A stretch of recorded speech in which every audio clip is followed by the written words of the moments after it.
आज हमारा जो लेक्चर नंबर 9 स्टार्ट होना है। हम जैसे कि बात कर रहे थे मैक्रोमॉलिक्यूल्स के ऊपर, तो मैक्रोमॉलिक्यूल्स ही हमारे कंटिन्यू है। उसके अंदर हमने दो टाइप्स को डिस्कस कर लिया था। आज हमारे पास तीसरी टाइप जो है मौजूद है कि हमारे पास मैक्रोमॉलिक्यूल किस किस किस्म के हो सकते हैं, जिसमें से आज जो हमने डिस्कस करनी है वो हमारी थर्ड टाइप है जी, टर्पोलीमर्स। टर्पोलीमर्स का लफ्ज निकला है जी टर्शरी से। इससे आपको ये पता चल गया कि जो इसके साथ मोनोमर्स अटैच होंगे वो कितने होंगे, 3 मोनोमर्स आपके पास 3 जो है कंबाइन होंगे और आपके पास एक लार्ज मॉलिक्यूल बनेगा। उस मॉलिक्यूल को आप असल में क्या कहते हैं, मैक्रोमॉलिक्यूल।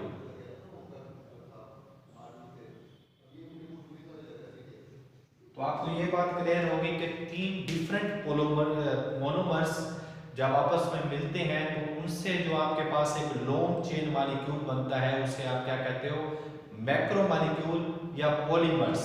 बट कौन सा पॉलीमर्स, टर्पोलीमर्स। टर्पोलीमर का मतलब यही है कि 3 इसके अंदर आपके पास 3 आपके पास मोनोमर्स डिफरेंट जो है वो इसके जिस मॉलिक्यूल में अटैच हो उसे आप टर्पोलीमर्स कहते हैं। ये हमारे पास थर्ड टाइप थी। फिर इसको मजीद डिवाइड किया गया, इसकी डिवीजन की गई। इसकी डिवीजन की गई जी, हम हमारे पास नंबर 1 हमने इसको डिवाइड करने की इसकी बेस थी वो थर्मल प्रॉपर्टीज की बेस पे इसको डिवाइड किया गया। टर्पोलीमर्स को थर्मल प्रॉपर्टीज की बेस पे, थर्मल मीन हीट की प्रॉपर्टीज के ऊपर इसको मजीद 2 जोन है मजीद ब्रांचेस में डिवाइड कर दिया गया। नंबर 1 हमारे पास है थर्मोप्लास्टिक और नंबर 2 है जी हमारे पास थर्मोसेटिंग।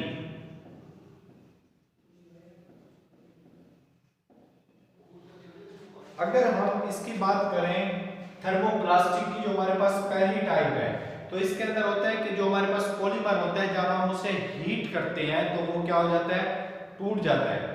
हीट करने से वो हार्ड हो जाता है हमारे पास कि व्हेन वी हीट, जब आपने उसे हीट किया वो क्या हो गया, हार्ड मटेरियल में चेंज हो गया। उसके बाद जब आपने इसको कूल किया इसी मटेरियल को, तब वो एक सॉफ्ट मटेरियल में चेंज हो गया। देखिए जब आप उसको हीट करेंगे, जैसे हीट करेंगे लार्ज मॉलिक्यूल को, वो किस फॉर्म में आना शुरू हो जाएगा, सॉफ्ट फॉर्म में आना शुरू हो जाएगा। फिर मजीद जब आप उसको दोबारा से कूल करेंगे, दोबारा से वो हार्ड हो जाएगा। तो इस बेस के ऊपर उसने कह दिया कि ये हमारे पास ऐसे मॉलिक्यूल कौन से होंगे, थर्मोप्लास्टिक, कि जब उनको हीट किया जाए तो वो सॉफ्ट हो जाए और जब उसी मटेरियल को कूल किया जाए तो फिर दोबारा से वो आपके पास हार्ड हो जाए। तो आप किस टाइप को कहेंगे, वो कौन सी टाइप है हमारे पास पॉलीमर्स की, थर्मोप्लास्टिक। तो सिंपल आपको थर्मोप्लास्टिक का पता चल गया। अगर कोई मटेरियल या कोई पॉलीमर्स जिसको आपने हीट किया और हीट करने के बाद वो सॉफ्ट हो गया और फिर आपने जब उस सॉफ्ट मटेरियल को दोबारा से कूल किया तो दोबारा से वो हार्ड हो गया, तो ये टर्पोलीमर्स की कौन सी टाइप होगी, थर्मोप्लास्टिक। दूसरी टाइप इसकी हमारे पास है जी थर्मोसेटिंग। थर्मोसेटिंग के अंदर थोड़ा सा डिफरेंट है कि जब आप पॉलीमर्स को हीट करेंगे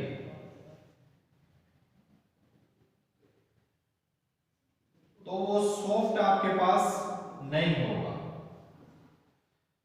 वो सॉफ्ट नहीं होगा लेकिन जैसे ही आप उसको कूल करेंगे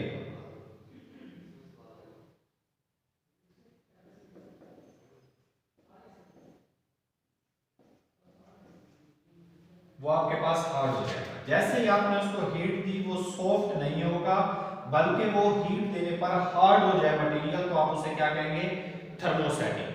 तो आपके पास दोनों जो सा डिफरेंस क्लियर हो गया कि थर्मोप्लास्टिक आपके पास वो होंगे वो पॉलीमर्स जिनको हम हीट करें और वो हमारे पास सॉफ्ट हो जाए और दोबारा जब हम उसे कूल करें तो वो हार्ड हो जाए। लेकिन थर्मोसेटिंग के अंदर हमारे पास ये केस नहीं होता।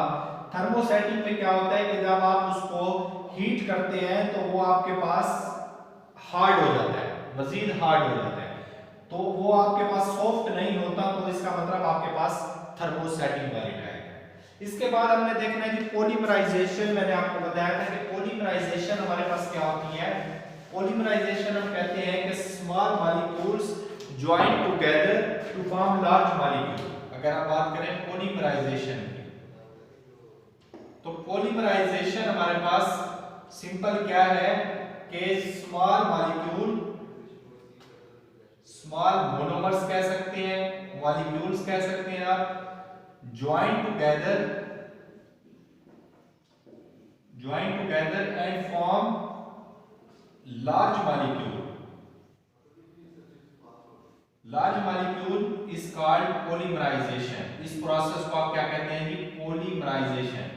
कि आपके पास स्मॉल मॉलिक्यूल आपस में मिले और आपके पास एक लार्ज मॉलिक्यूल बन गया, तो ये आपके पास पॉलीमराइजेशन हो गया। मजीद इसके हमारे पास दो टाइप्स होती हैं। नंबर 1 हमारे पास होती है एडिशन पॉलीमराइजेशन। एडिशन पॉलीमराइजेशन हमारे पास एक टाइप है इसकी, जबकि दूसरी टाइप हमारे पास होती है कंडेंसेशन पॉलीमराइजेशन।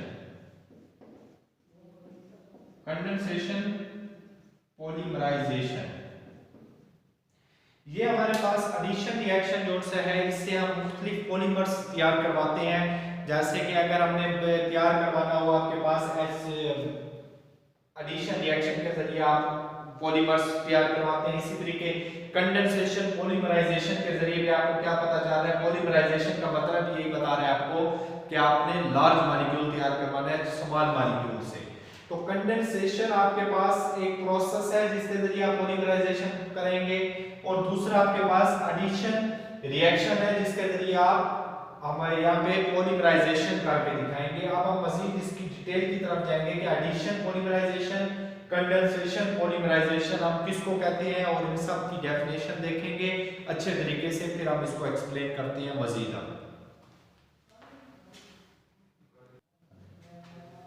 चलिए जी, अब हम इसको देखेंगे डिटेल से कि हमारे पास टर्म पॉलीमर्स क्या होते हैं। 3 डिफरेंट जब मोनोमर्स आपके पास मिलते हैं उसको आप कहते हैं टर्म पॉलीमर्स। कि 3 डिफरेंट मॉलिक्यूल्स आपके पास मोनोमर्स जो है वो आपस में अटैच हो गए और उनसे एक लॉन्ग चेन मॉलिक्यूल बन गया, तो आप उसे कहेंगे टर्म पॉलीमर्स। तो the different monomers polymerize and reaction control carefully, और ये रिएक्शन जो से होता है हमें इसे केयरफुली कंट्रोल करना पड़ता है। इसकी एग्जांपल में हम कह सकते हैं कि हमारे पास butyl acrylate and methacrylate and cyclic acid, ये 3 जो से आपके पास कंबाइन होते हैं मोनोमर्स, और इन तीनों के मिलने से जो एक लार्ज मॉलिक्यूल बनता है, हमारे पास पॉलीमर बनता है, उसको हम कहते हैं टर्पॉलीमर्स। तो ये आपके पास एग्जांपल हो गई इसकी। अब हमने बात की थी कि हमने इसको मजीद 2 हिस्सों में डिवाइड कर दिया on the basis of thermal properties. Thermal properties की बेसिस पे इसको डिवाइड किया। Number 1 thermoplastic which can be softened repeatedly when heated। हमने कहा था जब हम हीट करें तो वो मटेरियल सॉफ्ट हो जाए, एंड हार्डेंड, और दोबारा से हार्ड हो जाए व्हेन कूल, जब आप उसे कूल करें, तो वो कौन सी टाइप होगी आपके पास? Thermoplastic polymers. इसकी एग्जांपल आपके पास पॉलीविनाइल क्लोराइड हो गया, पाइप हो गया, प्लास्टिक हो गया, जितने आप टॉयज देखते हैं वो आपके पास इसकी एग्जांपल हो गया, वो सारे थर्मोप्लास्टिक का बिहेवियर शो करते हैं। इसके बाद है कि हमारे पास थर्मोस्टैटिक पॉलीमर्स। थर्मोस्टैटिक पॉलीमर किसे कहते हैं? जैसे मैंने आपको बताया था कि polymers which becomes hard on heating, ये हीट करने से अगर पॉलीमर्स हार्ड हो जाए and can not be softened again, और दोबारा से सॉफ्ट ना हो, तो उसे आप कहते हैं थर्मोस्टैटिक पॉलीमर्स। इसमें एग्जांपल आपके पास आ जाती है जी epoxy resins and synthetic varnishes.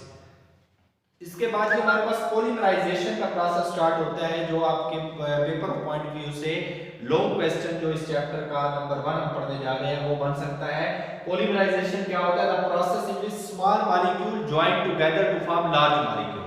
और 1929 के अंदर डब्ल्यूएच कैरोथस ने इसको क्लासिफाइड किया था पॉलीमराइजेशन प्रोसेस को 2 टाइप्स के अंदर, जिसमें हमारे पास पहली एडिशन पॉलीमराइजेशन है और दूसरी कंडेंसेशन पॉलीमराइजेशन है। अब हम इस रिएक्शन को देखेंगे कि ये किस तरीके हमारे पास पॉलीमर्स तैयार करवाते हैं। अब जी हमारे पास आ गया एडिशन पॉलीमराइजेशन। नंबर 1 टाइप कौन सी है? इसको हम थर्मोप्लास्टिक पॉलीमर्स भी कहते हैं। और अगर ये थर्मोप्लास्टिक पॉलीमर्स है तो इससे आपको यह अंदाजा हो गया कि जब हम इसे हीट करेंगे तो ये सॉफ्ट हो जाएगा, लेकिन जैसे ही कूल करेंगे दोबारा हार्ड हो जाएगा। तो ये हमारे पास थर्मोप्लास्टिक पॉलीमर्स की टाइप है एडिशन पॉलीमराइजेशन। ये हमारे पास फ्री रेडिकल एडिशन रिएक्शन होता है। विच इन्वॉल्व, इसके अंदर 3 आपके पास स्टेप होते हैं। इनिशिएशन, जैसे स्टार्ट होता है रिएक्शन, फिर प्रोपगेशन, मजीद आपके पास आगे चलता है, फिर आपने अगर रिएक्शन को रोकना हो, मतलब आपके मोनोमर्स पूरे हो गया, आप उसको रोकना चाह रहे हैं, तो आप क्या करते हैं, टर्मिनेशन, उस प्रोसेस को रोक देते हैं। एग्जांपल हम देखने जा रहे हैं जी, स्टाइरीन की पॉलीमराइजेशन ऑफ स्टाइरीन हम कराने जा रहे हैं।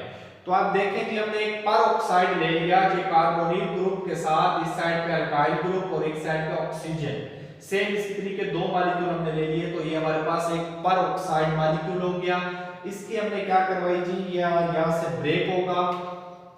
यहाँ से ब्रेक होने के बाद आप देखेंगे कि एक ये जब बॉन्ड टूटेगी तो 2 इलेक्ट्रॉन होते हैं ना, एक इसके पास चला जाएगा हाफ और हाफ इसके पास चला जाएगा, तो आपके पास इसके ऊपर भी रेडिकल आ जाएगा, इस साइड में भी ऑक्सीजन पे रेडिकल।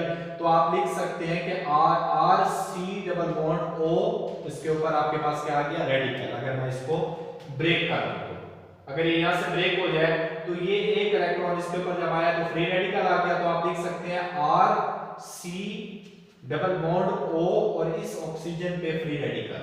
एक ये आपके पास मॉलिक्यूल है, एक सेम इसी तरीके इस पे भी रेडिकल आ जाएगा, तो 2 मॉलिक्यूल आपके पास इसी तरह के बन गए। अब इसको आप मजीद कन्वर्ट करते हैं, आप इसमें से कार्बन डाइऑक्साइड जो है वो रिमूव करवा देते हैं। ये कार्बन डाइऑक्साइड के यहां से 2 मॉलिक्यूल्स रिमूव हो गए, तो 2CO2 बन गया, जबकि 2 अल्काइल ग्रुप आपके पास लाए गए जिनके ऊपर फ्री रेडिकल मौजूद है। अब हम जब से रिएक्शन स्टार्ट करने जा रहे हैं, तो हमने इसमें से एक रेडिकल ले लिया अल्काइल ग्रुप का, और इसके अंदर हमने किसको ऐड करवा दिया, ये हमारे पास स्टाइरीन है, ये हमारे पास जो स्टाइरीन का मॉलिक्यूल है, H2C डबल बॉन्ड CH6H5। अब होता क्या है, जैसे ही आपने यहां पे फ्री रेडिकल दिया, ये फ्री रेडिकल हाफ, और यहां से इसका ये हाफ, ये जो डबल बॉन्ड आप देख रहे हैं, ये मिलके इस कार्बन के साथ बॉन्ड बना लेते हैं, इसका हाफ। जबकि आप ये जो बॉन्ड है ना, इसके 2 इलेक्ट्रॉन है ना, एक इसने शेयर किया हुआ है, एक इसने, जो इस कार्बन ने शेयर किया हुआ है वो ये फ्री रेडिकल इसको देके इसका फ्री रेडिकल आपस में बॉन्ड बना लेते हैं। अब ये फ्री रेडिकल इस कार्बन पे आ जाएगा, अब क्योंकि ये अकेला हो गया, तो आप देख सकते हैं कि इसने एक फ्री रेडिकल अपना कार्बन ने ले लिया इसे, और इसके साथ उसने बॉन्ड बना दी, तो RCH2 आपके पास अब ये सिंगल बॉन्ड में कन्वर्ट हो गया, लेकिन इस कार्बन पे अब आपके पास फ्री रेडिकल आ गया, बाकी C6H5 वैसे का वैसे। अब ये रिएक्शन आपके पास चल पड़ा, इनिशिएशन हो गई। अब हम देख रहे हैं प्रोपगेशन कैसे होगी। देखें जी, आपके पास ये मॉलिक्यूल बन गया, अब आपने एक और मॉलिक्यूल स्टाइरीन का इसके अंदर एक और ऐड करवा दिया, ये एक और मॉलिक्यूल आपने स्टाइरीन का, क्यों, क्योंकि आप पॉलीस्टाइरीन बनाने जा रहे हैं, पॉलीमर्स बनाने जा रहे हैं। एक और जब स्टाइरीन आप ऐड करवाएंगे तो आप देखेंगे कि सेम वही मैकेनिज्म होगा कि इस कार्बन के पास जो ये डबल बॉन्ड बनी है, एक इलेक्ट्रॉन इसका है, एक इसका है, जिसके अंदर ये बॉन्ड बनी है, तो अब ये एक अपना इलेक्ट्रॉन हाफ देता है और हाफ ये इसके पास पड़ा है, ये देता है। अब ये दोनों आपस में बॉन्ड बना लेते हैं, जबकि ये एक फ्री रेडिकल इस कार्बन पे दोबारा आ जाता है। तो आप देखो जी, आपके पास R वैसे का वैसे CH2, इसका ये खत्म हो गई, ये बॉन्ड इसके साथ बन गई, तो आप देख सकते हैं ये बॉन्ड इसके साथ बन गई CH2। अब इस कार्बन के ऊपर आपके पास फ्री रेडिकल आ गया C6H5 वैसे का वैसे। ये आपके पास प्रोपगेशन हो गई सिंपल, कि एक अब इसने दिया, एक इलेक्ट्रॉन इसने दिया, फ्री रेडिकल इसके ऊपर आ गया, तो इस कार्बन के ऊपर फ्री रेडिकल आ गया। अब यहां तक प्रोपगेशन हो गई। अब आप टर्मिनेशन, अब आप प्रोसेस को रोकना चाह रहे हैं, आपके पॉलीमर्स पूरे हो गए, मोनोमर्स जितने अटैच हो गए थे, तो आप क्या करते हैं, एक और जो आपके पास अल्काइल ग्रुप का रेडिकल मौजूद था, एक और रेडिकल यहां पे आप दे दें। अब जैसे ही आप ये रेडिकल देंगे, ये चेन पूरी जो आपके पास चलती हुई आ रही थी, यहाँ पे मैंने n नंबर लिख दिया कि पॉलीस्टाइरीन के काफी सारे मॉलिक्यूल ऐसे अटैच होते जाएंगे, तो n नंबर मैंने दे दिया। अब ये यहाँ पे क्या होगा, ये जैसे ही आप अल्काइल ग्रुप यहाँ पर देंगे, तो यहाँ पे जो फ्री रेडिकल होगा ना, वो क्या करेगा, इस फ्री रेडिकल को यहाँ पे खत्म कर देगा। अगर यहाँ पे कोई फ्री रेडिकल आपके पास मौजूद है ना, जैसे ये है, ये और ये आपस में बॉन्ड बना लेंगे। अगर मैं इसको वही वाले मॉलिक्यूल का ये वाला भी आपके साथ लिख दूं समझाने के लिए कि ये आपके पास C6H5 है, तो ये देखें, ये हाफ रेडिकल और ये हाफ रेडिकल, ये आपस में बॉन्ड बना लेंगे तो आपके पास रेडिकल खत्म हो जाएगा। और मजीद रिएक्शन करवा रहे रेडिकल था कि रेडिकल आगे से आगे ट्रांसफर होता जा रहा था, रिएक्शन हो रहा था, लेकिन जैसे कि रेडिकल आप आपस में ये वाला रेडिकल और एक और रेडिकल जब आप इसे देंगे टर्मिनेट करने के लिए, रिएक्शन को रोकने के लिए, तो दोनों आपस में बॉन्ड बना लेंगे और आपके पास एक पॉलीमर्स तैयार हो जाएगा जिसे आप कहेंगे पॉलीमराइजेशन ऑफ स्टाइरीन। ये हमने पॉलीस्टाइरीन तैयार करवाया। ये हमारे पास एडिशन रिएक्शन था जो फ्री रेडिकल मैकेनिज्म के जरिए चल रहा था। दूसरा जो हमारे पास कंडेंसेशन पॉलीमराइजेशन, इसको हम कहते हैं थर्मोसेटिंग। थर्मोसेटिंग में हमने क्या कहा था कि जो हमारे पास पॉलीमर्स होता है जब आप उसको हीट करते हैं वो हार्ड हो जाता है, लेकिन अगेन कूल करने पर अगेन सॉफ्ट नहीं होता। तो ये थर्मोसेटिंग का मॉलिक्यूल है। इसमें आपने तक पैथेलिक एसिड लिया जिसको आप कहते थे कि बेंजीन रिंग के साथ अगर दो कार्बोक्सिलिक ग्रुप अटैच हो, देखें सी डबल बॉन्ड हो OH सी डबल बॉन्ड हो, दो कार्बोक्सिलिक ग्रुप अटैच है बेंजीन के साथ, और इसके अंदर आपने ग्लाइकोल डाल दिया जिसके साथ आपने कहा था कि दो अल्कोहलिक ग्रुप अटैच हो किसी भी चेन के साथ, ठीक है। ये आपके पास दो कार्बन की चेन है और इसके साथ दो OH ग्रुप लगे हुए हैं, तो ये आपके पास ग्लाइकोल हो गया। ग्लाइकोल और पैथेलिक एसिड का आपने जब रिएक्शन करवाया तो इसका ग्लाइकोल का हाइड्रोजन और OH ग्रुप पैथेलिक एसिड का आपस में मिलके वाटर बना देगा, यहाँ से वाटर रिमूव हो जाएगा। अब आपके पास क्या बनेगा जी, आप देख सकते हैं ऑक्सीजन OH, ये वैसे का वैसे सी डबल बॉन्ड हो और यहाँ पे सी डबल बॉन्ड हो और यहाँ पे अब आपके पास OH और H निकल के ये ऑक्सीजन ने इस कार्बन के साथ बॉन्ड बना दिया, तो आपके पास इस साइड अल्काइल ग्रुप ऑक्सीजन फिर अल्काइल ग्रुप अगर हो तो आप कहते हैं ये आपके पास एस्टर होता है। तो इसी तरीके आपके पास ये पूरा मॉलिक्यूल इसके साथ जुड़ गया। अब ऐसे ही हमने यहाँ पे लगा दिया n नंबर के इस हाइड्रोजन के साथ जब दूसरा ग्लाइकोल आएगा तो ये आपस में वाटर रिमूवल करेंगे और फिर दोबारा ये चेन चलती जाएगी। इस साइड से भी ये चेन चलती जाएगी कि OH यहाँ से रिमूव होगा, OH ग्लाइकोल का चेन चलती जाएगी। तो इसलिए हमने इसके गिर्द क्या लगा दिया, नंबर ऑफ जब इसके मॉलिक्यूल आपके पास होंगे तो आपके पास पॉलीएस्टर तैयार हो जाएगा। तो आपके पास एस्टर से हमने क्या पॉलीएस्टर तैयार कराने का मैकेनिज्म हमने कंडेंसेशन पॉलीमराइजेशन के जरिए तैयार कर लिया। तो ये आपके पास लॉन्ग क्वेश्चन बन सकता है कि पॉलीमराइजेशन के दो प्रोसेस को डिस्कस करें। तो एक में आप एडिशन पॉलीमराइजेशन कराएंगे जिसमें रेडिकल सिंपल हिस्सा ले रहे हैं, उसमें इनिशिएशन होगी। सबसे पहले आपने दो रेडिकल्स बनाने होंगे जो हमने बनाए, फिर आपने उसको रिएक्शन करवाना होगा जिसका आप पॉलीमर्स बनाने जा रहे हैं। जैसे हमने स्टाइरीन के साथ रेडिकल का रिएक्शन करवाया, फिर इसी तरीके ये रिएक्शन होता जाएगा, एक लार्ज मॉलिक्यूल बनेगा। फिर आप जब चाहते हैं कि अब इस रिएक्शन को रोकना है तो आप दूसरा फ्री रेडिकल इसके अंदर इंट्रोड्यूस करवा दें, तो होगा क्या जी, वो रेडिकल दोनों रेडिकल आपस में मिलके बॉन्ड बना देंगे और रिएक्शन यहाँ पे स्टॉप हो जाएगा, आपका पॉलीमर्स तैयार हो जाएगा। दूसरे कंडेंसेशन पॉलीमराइजेशन में हमने सिंपल पैथेलिक एसिड लिया जिसके साथ दो कार्बोक्सिलिक ग्रुप लगे हैं और ग्लाइकोल लेके उनमें से सिर्फ वाटर की रिमूवल कराई तो हमारे पास ऑक्सीजन और कार्बन आपस में मिल गया और हमारे पास एस्टर तैयार हो गया। अब अगर ये नंबर ऑफ मॉलिक्यूल हमारे पास इसके बनते जाएंगे तो हम उसे कहेंगे पॉलीएस्टर। ये थी हमारा आज का ये लेक्चर था, इसको अच्छे तरीके से देखिए, फिर इंशाल्लाह नेक्स्ट मिलेंगे। अल्लाह हाफिज।